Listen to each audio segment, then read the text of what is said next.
தெற்கு சீமையில என்ன பத்தி கேளு, தூளு கிளப்புறவன் தூத்துக்குடி ஆளு.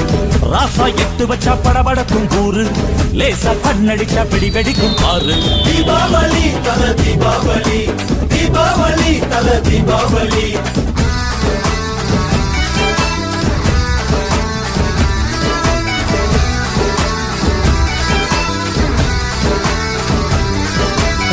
தெற்கு சீமையில என்ன பத்தி கேளு, தூளு கிளப்புறவன் தூத்துக்குடி ஆளு.